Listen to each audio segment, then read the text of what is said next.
नमस्कार, मैं हूं माही सिंह और आप देख रहे हैं नेक्स्ट 9 न्यूज।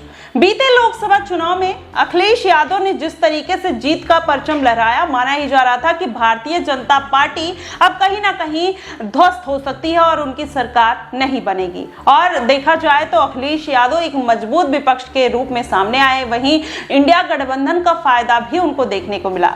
अब ऐसे में माना ही जा रहा है कि अपनी पार्टी को और मजबूती देने के लिए 2027 के विधानसभा चुनाव और इस बार के उपचुनाव के लिए अखिलेश यादव फिर से वही प्लान बनाते हुए नजर आ रहे हैं। लगातार शिक्षा, महंगाई, बेरोजगारी का मुद्दा तो उठा रहे हैं, लेकिन वही भारतीय जनता पार्टी को तोड़ने का पूरा प्रयास भी करते हुए दिखाई दे रहे हैं। जी हां, केशव प्रसाद मौर्य को तो उन्होंने मानसून ऑफर तो दे दिया और जिसके बाद कहीं ना कहीं योगी आदित्यनाथ की कुर्सी पर भी बनाई।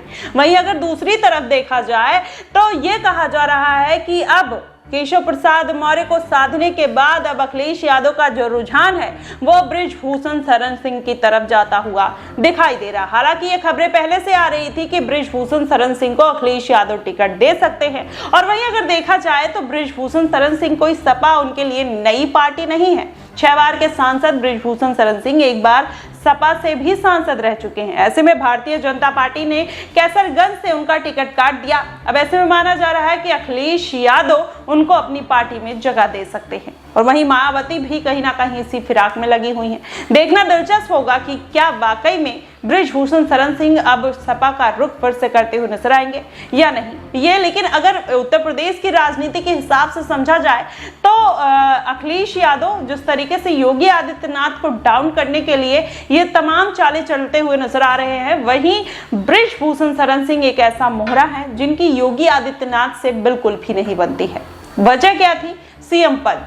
तो ऐसे में अब अखिलेश यादव क्या बृजभूषण शरण सिंह और केशव प्रसाद मौर्य के जरिए भारतीय जनता पार्टी में फूट डाल पाएंगे या फिर नहीं, ये बड़ा सवाल खड़ा होता है। लेकिन उसके साथ ही अगर बात कर लिया जाए उत्तर प्रदेश की राजनीति की, तो जिस तरीके से योगी आदित्यनाथ ने मौके पर चौका मार दिया है, पल्लवी पटेल को अपनी पार्टी में शामिल करने के अंदेशे से कहीं ना कहीं इस बात का पूरा अब एक कह लीजिए कयास लगाया जा रहा है कि अब अखिलेश यादव की जो मुश्किलें हैं वो बढ़ने वाली हैं।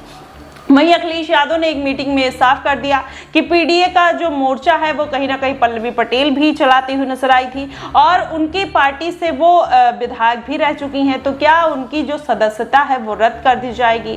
तो अखिलेश यादव कहते हैं कि ऐसा कुछ नहीं होगा, उनकी सदस्यता रद्द नहीं होगी। अब क्या वाकई में पल्लवी पटेल इस एहसान के बाद क्या वो भारतीय जनता पार्टी का रुख करेंगी या फिर अखिलेश यादव से किसी प्रकार का समझौता कर सकती हैं? लेकिन साथ में अगर देखा जाए तो बृजभूषण शरण सिंह का जो नाम आ रहा है उसमें अगर ये कहा साफ तौर पर कह दिया जाए कि बृजभूषण शरण सिंह भी अपनी राजनीतिक सत्ता बचाने के लिए सपा का रुख करेंगे तो इसमें भी कुछ गलत बात नहीं होगी। ये बात इसलिए क्योंकि अगर देखा जाए तो इसके पहले जब लोकसभा चुनाव हो रहे थे और उनका टिकट काटा जा रहा था तब ये बात निकल कर आई थी कि बृजभूषण शरण सिंह किसी भी कंडीशन में राजनीति से इस्तीफा नहीं देंगे या राजनीति नहीं छोड़ेंगे, भारतीय जनता पार्टी को उनको टिकट देना पड़ेगा।